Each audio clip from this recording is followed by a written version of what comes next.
Bonsoir à tous. L'actualité nationale est dominée par le projet de la nouvelle constitution ivoirienne. C'est ce qui va conduire demain, mercredi 5 octobre, le chef de l'État ivoirien à l'Assemblée nationale, d'où il va s'adresser à la nation. Rappelons que le comité d'experts a remis au président Alassane Ouattara un avant-projet de cette nouvelle constitution le 24 septembre dernier. La rentrée scolaire 2016-2017 a eu lieu le 13 septembre dernier. Aujourd'hui, 4 octobre, la première dame ivoirienne a présidé le lancement officiel de la remise de kits scolaires aux élèves. C'était dans la commune de Port-Bouët. Dans l'enseignement supérieur, pour cette année académique, les inscriptions prennent fin demain mercredi. De nombreux étudiants retardataires ont pris d'assaut ce matin l'esplanade de la scolarité de l'université Félix Houphouët-Boigny pour se mettre en règle. Mais ces inscriptions ont été interrompues par un groupe d'étudiants. Pour l'heure, les raisons sont inconnues. Les autorités restent toutefois fermes. La date du 5 octobre est maintenue pour clore les inscriptions. Tout étudiant non inscrit après ce délai ne fera plus partie de l'effectif de l'université Félix Houphouët-Boigny. Écoutons à présent le vice-président de l'université. L'inscription dont on parle, c'est l'inscription 2014-2015. Nous avons déjà fait une année.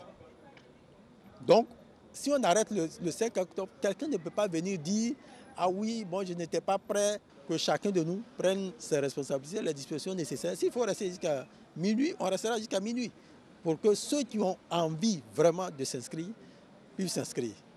Passé la date du 5, on ne prendra en compte que ceux qui sont inscrits dans notre établissement. La plateforme qui a été mise en place, si vous arrivez au guichet, en l'espace de 2 ou 3 minutes, vous avez fini votre inscription. Sur le plan économique, le gouvernement situe ses priorités pour 2017. Le projet de budget 2017 a été exposé dans ses grandes lignes. Les investissements pour les services de base sont en pole position.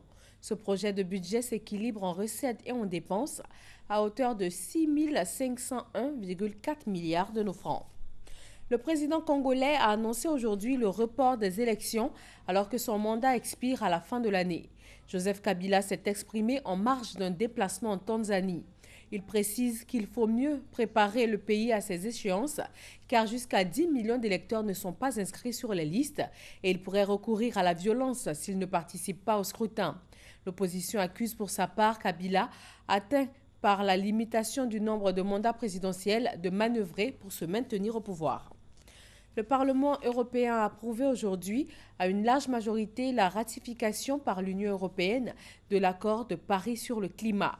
Cela au terme d'une procédure éclair qui va permettre une entrée en vigueur imminente du texte mondial de lutte contre le réchauffement climatique.